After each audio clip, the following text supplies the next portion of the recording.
Todd Freeman, welcome to Cultural Attache. Thank you. Thank you for having me. You are directing Rajiv Joseph's play Mr. Wolf at Steppenwolf, which will be running from September 11th to November 2nd. And if that isn't enough, you're also going to be appearing in Prince Faggot at Studio Seaview in New York from September 11th to October 26th. So you've Yeah. got quite a busy fall, don't you? Yes, I do. It's Let's good to be busy. Good. It absolutely it is. Václav Havel is quoted as having said, "Theater is there to search for questions. It doesn't give you instructions." What are the fundamental questions that inspire you most that Rajiv Joseph asks of us as an audience in Mr. Wolf? Um, Fundamental questions. Well,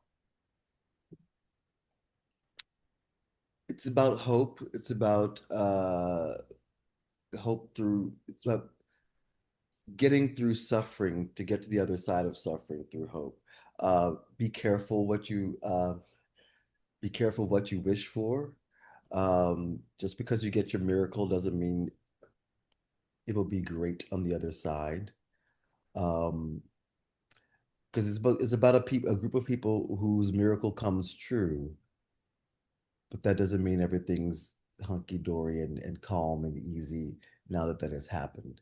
And but never give up hoping for it. So it's just thinking about what's important to you and how to, I don't know, it's just about getting through that. The struggle to survive is what it really is. I don't know if those are questions that it's making you ask, but they're making you deal with just one of the tough realities of living. The interesting thing about his writing is that it's always about something more than what it appears to be, just if you were to sum up a story or a synopsis. Right. But the story itself has to be compelling to get us to a place where we're open to those ideas. What you said in a video for Steppenwolf that this was a page turner that you were interested in from the first page. Tell me what it was about the narrative, the story that excites you most. Well, the first scene to me is a complete play. And at the end of the first scene, you that would usually be the climax, the end of a play. So I was like, oh my gosh, where is this going? So it was it was a rare piece of dramatic literature that I usually when I'm reading new plays, why I don't direct so often, and what I get bored with when I'm reading plays for acting is that I figure it out 10 pages in. I know where it's going for the most part. And so that I couldn't figure out where this is going. And that's what excited me was that it stayed ahead of me. And that to me is exciting because we watch TV, we watch movies, and most of the time we can figure out the end before we get there. So it's rare that a writer can accomplish this to me, that complete surprise and not knowing where it's going. Yeah, when I read the play, which I just read over the weekend, Mhm. uh, it made me question a lot about who these characters are in the play. Mhm. Like I got a sense from the end of that first scene what was going on, Yeah. but I didn't think of the title character as necessarily being a horrific person, at least not from that first scene.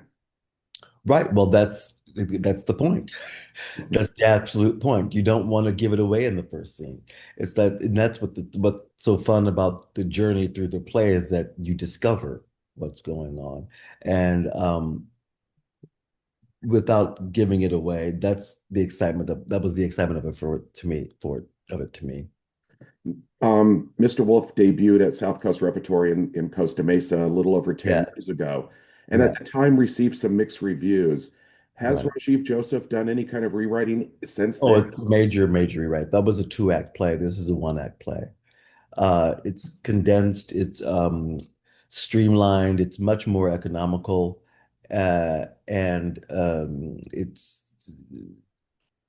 to me it's closer to I have compared it to like Beckett, to Samuel Beckett because it's just really concise and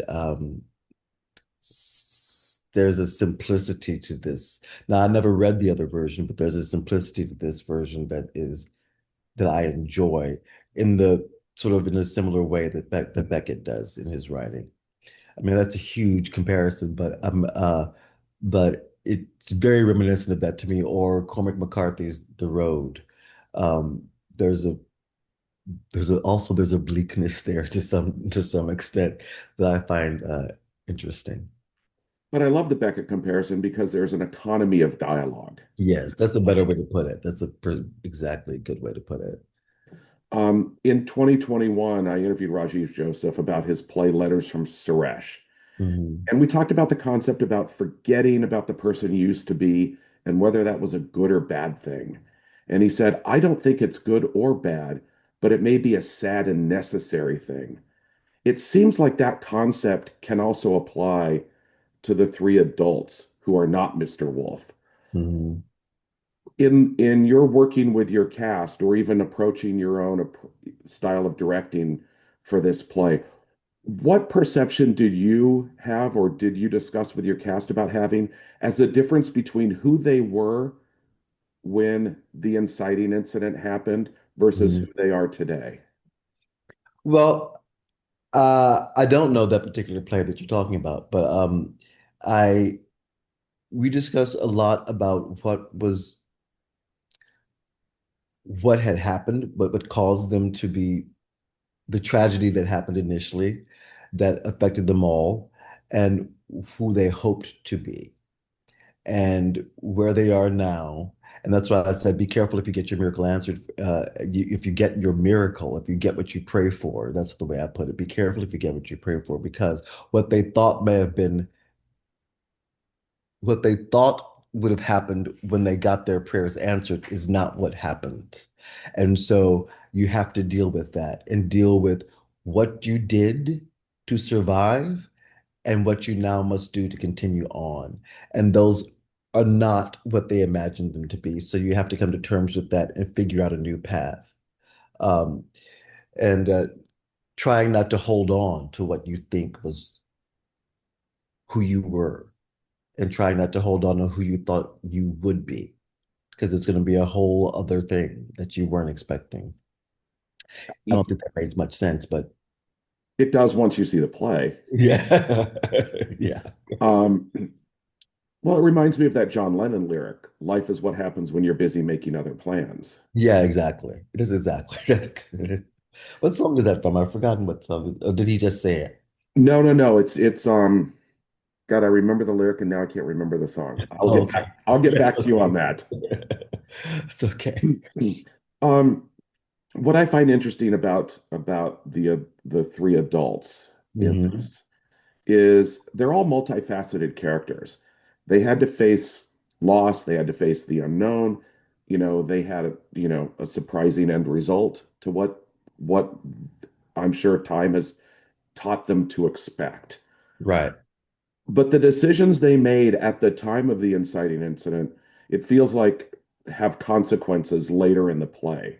right. What is your role as a director in making sure that your cast doesn't make it easy for the audience to pass judgment on these characters and their actions? Well, I don't judge the characters. I think that's the first of all, you can't judge them. You just have to accept these people and uh, is what Rajiv has given us, and approach them each individually as humans, just trying to get through, trying to do the best that they can. And they're just like us. They're human beings. We're trying to recreate human beings who are just trying their best to survive day to day. So, because I'm mainly an actor, right? So I never want to. The worst thing you can do as an actor is to judge your character. So you have to be completely empathic with your character, and so I approached it the same way.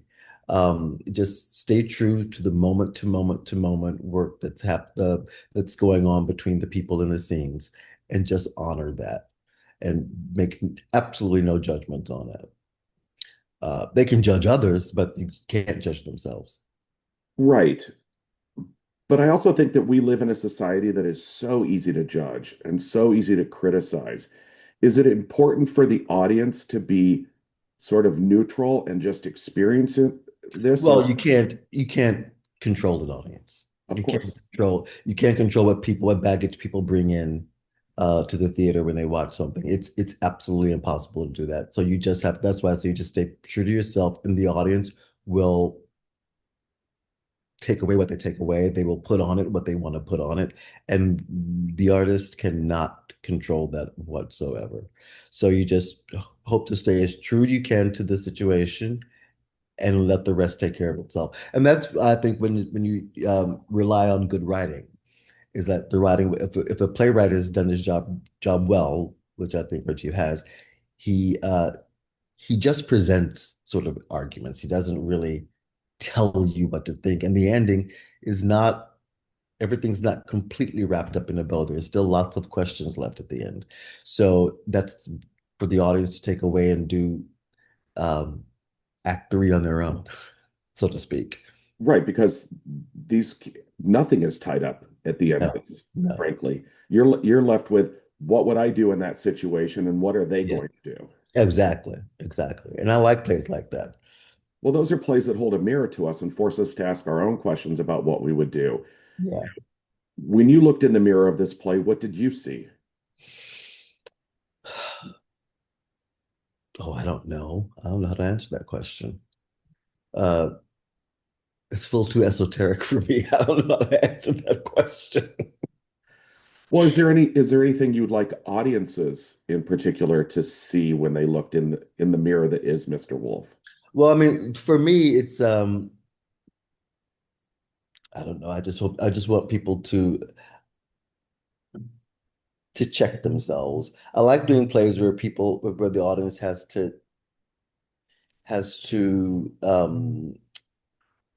reevaluate what they thought their ethics and morality were or slash are. Um, to be a little bit less confident about what they've decided they're who they are. Um, like I did a play called Downstate, which really by Bruce Norris, which really is a challenging play about um, a group home for sex offenders, and you have to really ask yourself, what are my ethics? What's my morality? And who are they correct? Are they right? Can I live with them? And this doesn't go quite that deep in the sense of, but it makes you question. Well, I think a part of it is your faith and and maybe even your belief in in a higher power, because a lot of these characters do have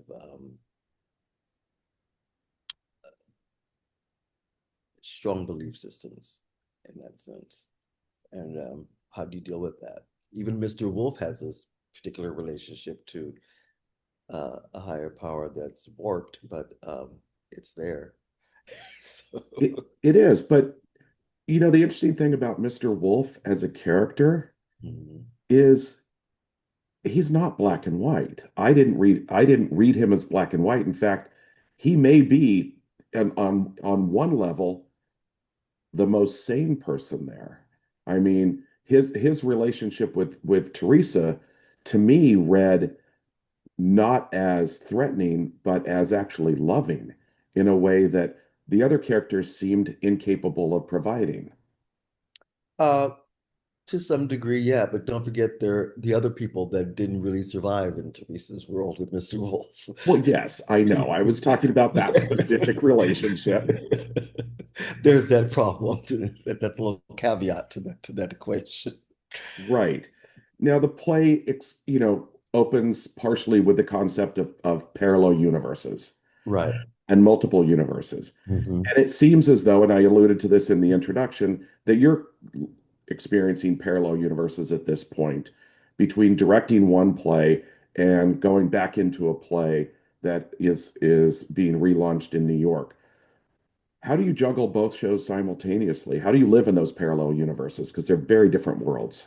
Well, it's not, I don't really have to be quite honest, because that play is right now isn't happening. I mean, it's down for for a time period. So I don't really have to refocus until the day after this opens. Then I fly back to New York and then go into rehearsal for that. So it is there's a separation. So I don't. All I'm having to do is make sure I don't forget my lines um, for the other play, and I've been drilling myself with that every now and then over here. So it's really not that, to be honest, it's not that difficult. And I've gone from job to job to job before. We're used to that in the business, so it's no big deal, to be quite Well, honest. you're used to that in the business if you're a successfully working actor. There are a lot of people who go years between roles. Well, that's true.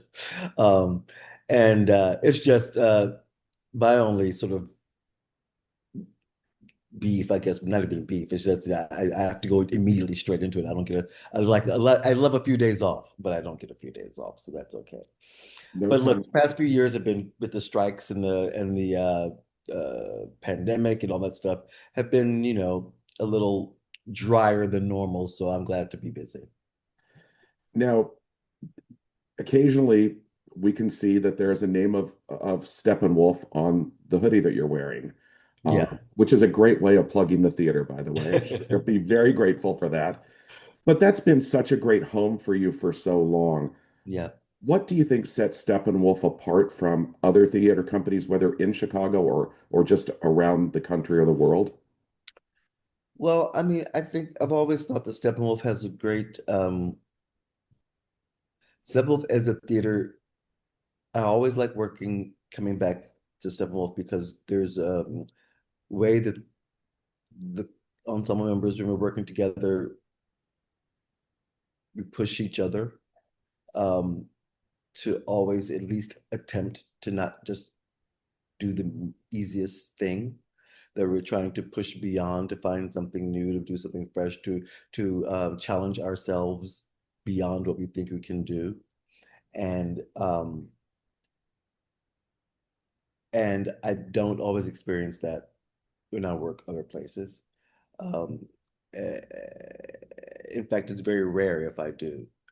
Most people are out for themselves, trying to win their own awards, trying to get their own attention, and as opposed to it being, if you do the best you can, then you make me do the best that I can, and that um, well, that can be a selfish thing in a sense, but at least you're challenging each other, and there's a respect for that, and I love that. And it's also, the rehearsal room can be a place where it's a great place. It's safe to fail in the rehearsal room as long as you're striving for the larger goal. And I love it, and I've learned so much over the years from watching my fellow ensemble members in the room, and it's been a huge blessing. How has directing Mr. Wolf challenged you? Um, well, I've been thinking about this play I decided to do it, I guess, at the beginning of the year in January. So I've had it's been in my brain, uh, obsessively in my brain for what's this, like 8 months now. And also, there are a lot of technical elements to the show, which I don't usually, which is new for me as a director. I've got a lot of music, a lot of projections. There's a lot going on technically in the play, but it's a very simple play in a way, as far as the acting goes, as far as the simple storytelling goes. So marrying these two sort of disparate elements together to make this seamless sort of thing is kind of has been stressed me out, because I want to make sure that one doesn't overpower the other, and that for me it's because usually the plays I've directed so far have been really sort of kitchen sink sort of dramas, and this quite isn't that, because Mr. Wolf lives in a slightly other world, a slightly somewhat, even though Rajiv even says a magical kind of place. So doing something that's hyper realistic is sort of uh, new for me. So that's sort of, so my head has always been like, okay, I have to make sure while I'm watching these actors in rehearsal, I'm also thinking of the end game, and what that's ultimately going to look like, and trying to get all the technical elements. I've got great designers who are working with me, and so just thinking of the overall picture has been sort of stressful to me, and so that's really going to come to play starting next week when we go move into the theater and start adding all those elements together. Is it important for you to take on things that challenge you or that might even scare you? Oh, absolutely. And what's the point if you're just going to do the same old schlock that you've done before? I mean, sometimes you have to do that, I guess, to pay the bills, but it's not that's not where the excitement and the joy comes from. Right. Well, one show I saw you in doesn't fall into the category of kitchen sink or schlock. And because I've always gotten this title wrong because it's so damn long, I'm just going to read it, which is The Intelligent Homosexual's Guide to Capitalism and Socialism with a Key to the Scriptures By Tony Kushner. by Yeah. Tony Kushner. One hell of a play. Yeah. You're one of the, I'm glad you liked it. You know, it was a challenging play. It I love wasn't, that play. I love that play. I actually saw it on my 50th birthday, which dates Oh, me, but I thought, what a great way to spend time on my birthday. yeah, that was a great play. I wish it had moved to Broadway, but it was maybe perhaps not quite ready then, but I love Tony and I just love his writing. Well, you've done his work a couple times, so that Yeah. helps. Yeah. I have talked to other people who were part of that show, and they always go, "Yeah, Tony keeps thinking he keeps reworking it and reworking it, and I don't know if he's ever going to be satisfied with it." Do you think there's a future for that play? I would love for there to be Tony, but Tony is keeps reworking Angels in America. So that's just Tony. He never stops tinkering. He's never satisfied. I think that's what makes him such a spectacular artist because he's always even in rehearsal, Tony will just like rip out whole acts, and start afresh. And that's rare for especially for a writer. Writers sometimes can be really precious and want to hold on to everything. And Tony is not precious that way. So he's always in the quest to be better, to be for perfection, to be better, to do. And so I think that's wonderful. I would love for there to be a future life for the play in general, and I think the world needs to see it because there was some great uh, writing in that play and some great moments, and it was exciting to be in, and I was just thrilled um, to be in that play. And I had been away from New York for a long time, so that was sort of my reentry back into New York. And what a better couldn't have been a better play to be a part of. I mean, look, when we did the first read through, which finally came 3 weeks into rehearsal because Tony hadn't completed the play by then. We read through it and it was about 6 hours long. And we finally got it down to I think it was 2:45 or 3:45, I think, when you finally saw it. Yeah. So it was still a long play, but it was just fantastic to be a part of that. I love that. I love new work. I love developing new plays. That's my favorite thing. And being a part of that was spectacular. Would you like to direct that play, perhaps at Steppenwolf? Oh no, I could never direct that play. That's so too much for me. That's too much for me. Michael Greif did a great job. I won't take that away from Michael. Now, the first theater credit that I could find for you Hmm. was as Jacob in the Darien Dinner Theater production of La Cage aux Folles in 1988. Yeah, that's my first equity play. Yeah, that was 30, that's 37 years ago. But my actual first professional gig was at the Alley Theater in Houston when I was 15. I played Balthazar, which was Romeo's page, in Romeo and Juliet at the Alley Theater. That was really my first professional gig. Well, I'm sorry I couldn't find that one. Yeah, it's a long time ago. A while ago, but that adds another 8 years to the math, I Yeah, guess. yeah. Um, but given where you are in your career today and everything that you've worked with Kushner, you're directing, you've had success in film and television, and Prince Faggot got amazing reviews from the New York Times. So I'm assuming that there may be additional life beyond what you guys are contracted for right now. But with so much that you've already accomplished, what is there that you still want to do, say, in the next 10 or 15 career years of your career? More money.